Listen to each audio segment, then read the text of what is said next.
Hello everyone. Thank you so much for giving such a great response to my previous video.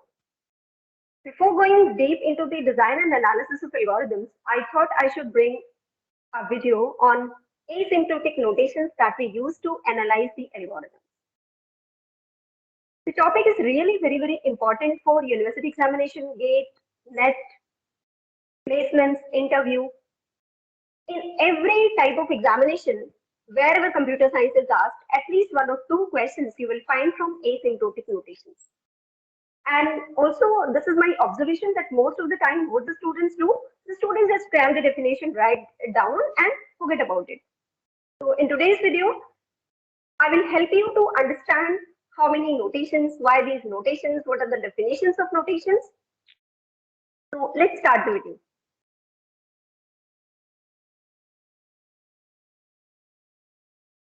So, let's start. The first answer I will give you why we use these notations. I will help you to understand with the help of real life example. For example, a manager calls 4 employees E1, E2, E3 and E4. He asks them to come up with a solution for the problem P. E1 come with a solution A1, E2 come with a solution A2, E3 come with a solution A3 and E4 come with a solution A4. Now manager has the problem whose solution should be selected. There should be some criteria. Right now I'm ignoring other criteria. I'm considering only the time as a criteria. Time as a criteria. So one way he can ask them, please write the code for your solution, record execution time in your machine, come up with your execution time. He will compare the execution time and decide whose algorithm is best or whose solution is best. In this case, what the manager is doing, manager is asking them to implement their solution and then deciding which one is best. So this type of analysis we call posteriori analysis. This type of analysis we call posteriori analysis. Post means after, once executed and then find out which one is best. What is the drawback of this? The drawback of this is they have wasted the resources, they have wasted the time, even for those solutions which are discarded. Another thing, for example, E1 has the high configuration machine and E4 has low configuration machine. Even though the solution of E4 may be better than E1, but still the execution time of E1 will be lower as compared to E4. So this type of analysis is dependent on the configuration of the machine. Also on the programming language they use. So what's an alternative? The alternative is analyze without writing code. How it can be done? For each and every solution, what's the time complexity? It should be shown in terms of some mathematical expressions. And these mathematical expressions should be solved to find the estimation, comparison, and then to decide which solution is best. Now question is, what are these mathematical expressions and how many notations are important?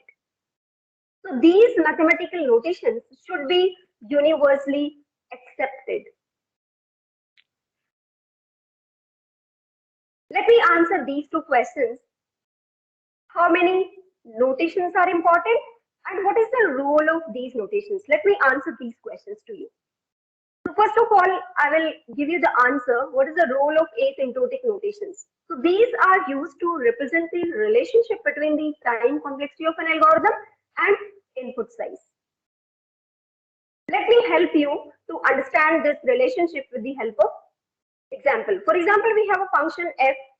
F is taking 3 parameters a, b, and c, and the function is doing only the addition of these two numbers and storing the sum in c. And after that, it is just printing the answer. So how many addition operations we do have? Only one addition operation. How many printing operation we do have? We have only one printing operation. So if we consider that each operation is taking 1 unit of time, so we can say more or less the time is constant. The time is constant. So if we represent this time complexity, this behavior of the algorithm in a graphical way, and here on the y-axis we are taking t, and on the x-axis we are taking input size. Then irrespective of the size of input, the time of the algorithm is going to be constant. That is a straight line.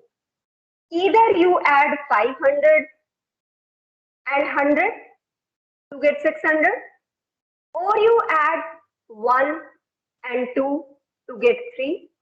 In both the cases, only one addition operation is performed. So that's why the time complexity is independent of the input size. Constant time. So this behavior can be shown in terms of asymptotic notations.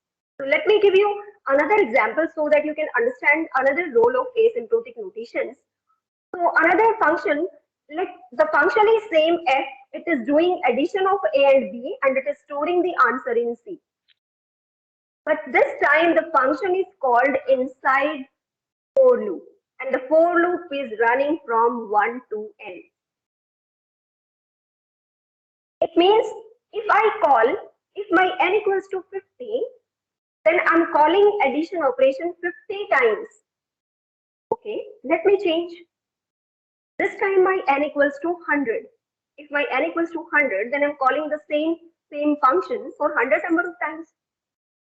Doing addition for 50 number of times cannot take same time as taken by 100 number of times.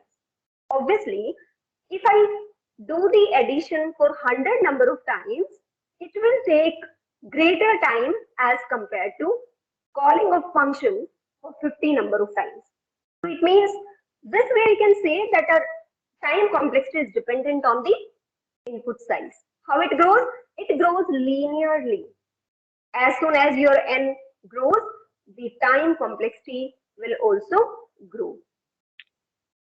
This is the behavior of the algorithm, and this behavior also can be shown in terms of asymptotic notations. Let's look into the another role. Another role is for quick comparison of two or more algorithms without actually executing them. Okay.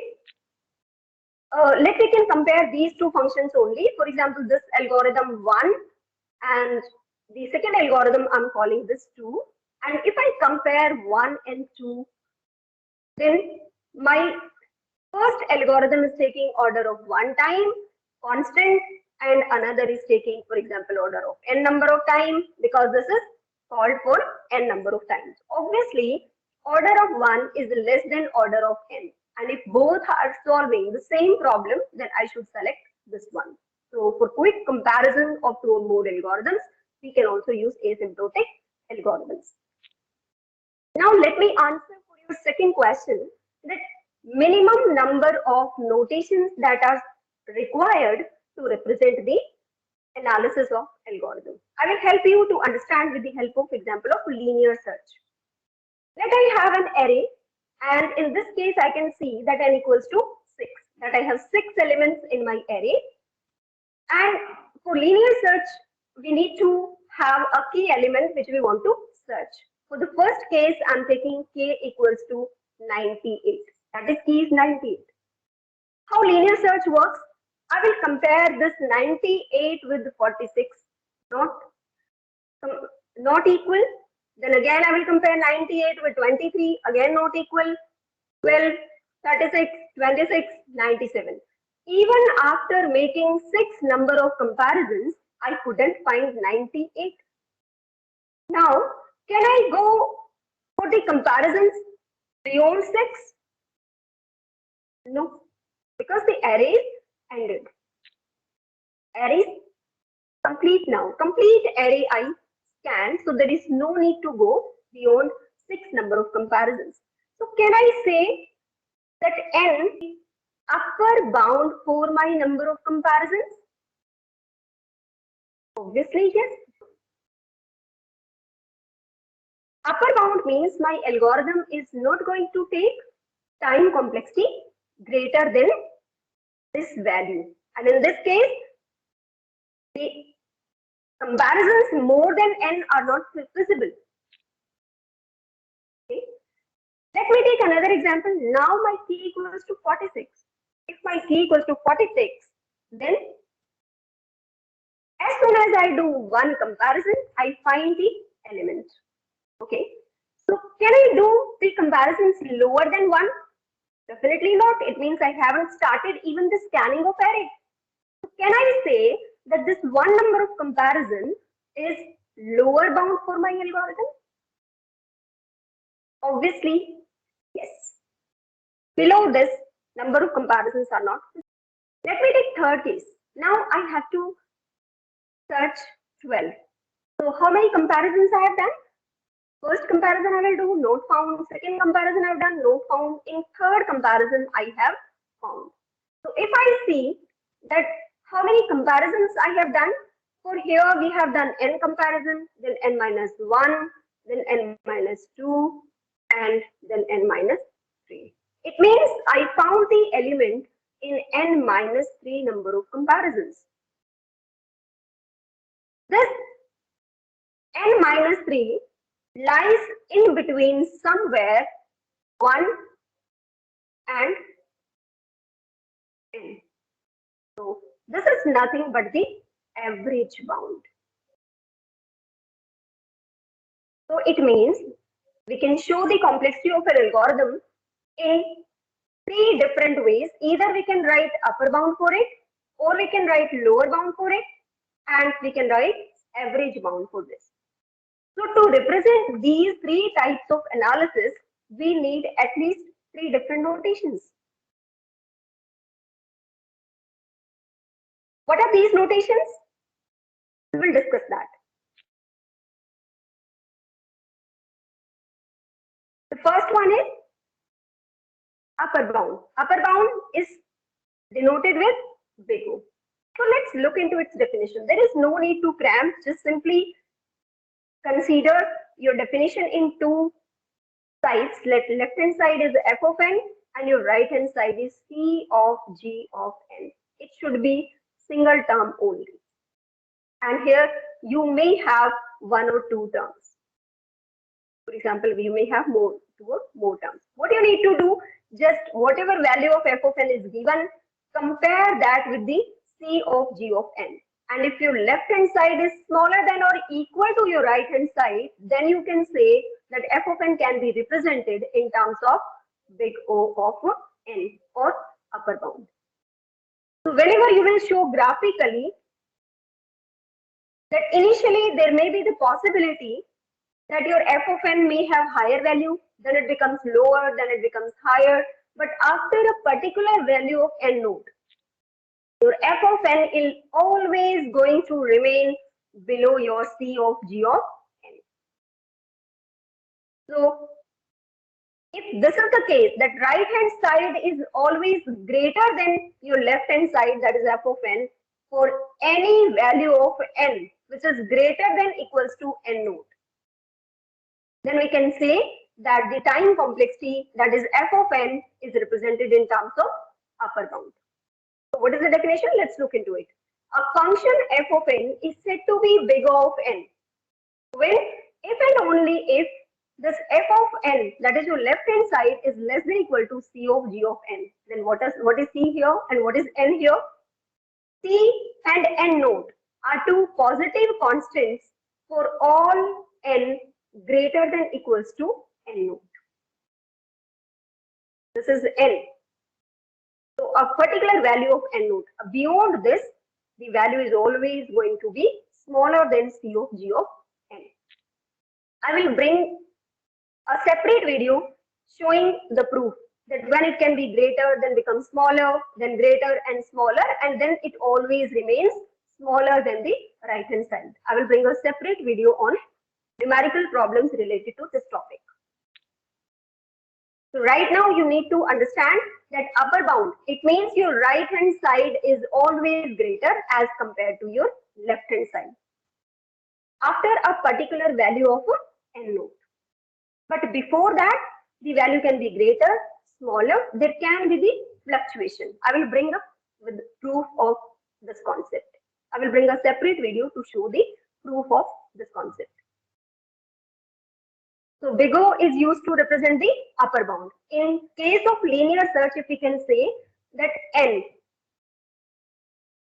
was the highest number of comparisons. So you can say that the upper bound for the linear search algorithm is order of N. Let's look into the lower bound. Lower bound, it means this time your right hand side is either smaller or equal to your left hand side, just reverse of the upper bound. So this time you can see that C of G of N, your right hand side is smaller than your F of N. For value of N after or equal to N naught, you can see over here. And before that, there is a fluctuation. There may be increase, decrease, increase, and decrease. But beyond this particular value of N naught, C of G of N, that is your right hand side, will always remain smaller than your F of N. Then you can say that this is lower bound. In case of linear search, we can say that the time complexity was order of 1 when we were looking into its lower bound. So we can say that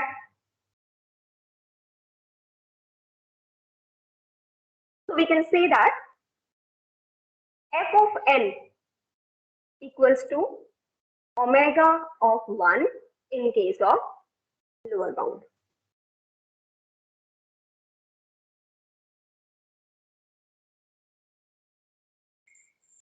In case of linear search, we have seen that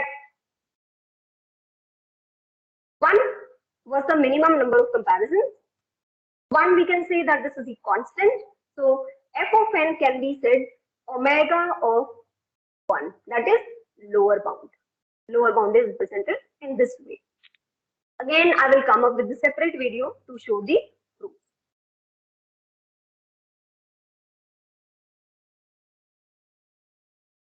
Theta notation.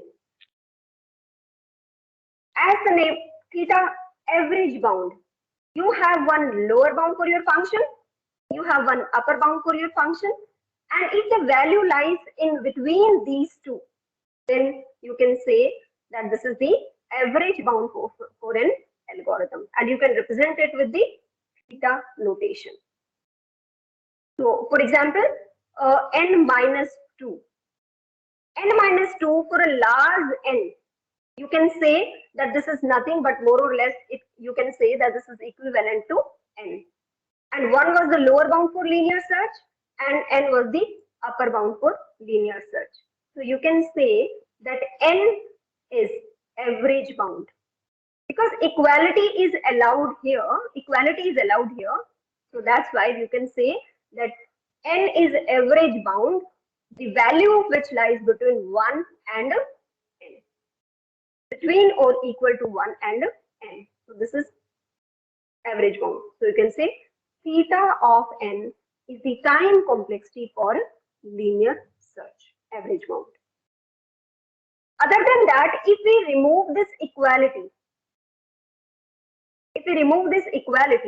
then the notation becomes tight bound.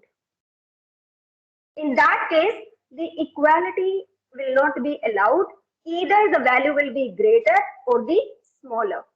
Then these are represented with the help of two other examples, two other notations, little o and little omega.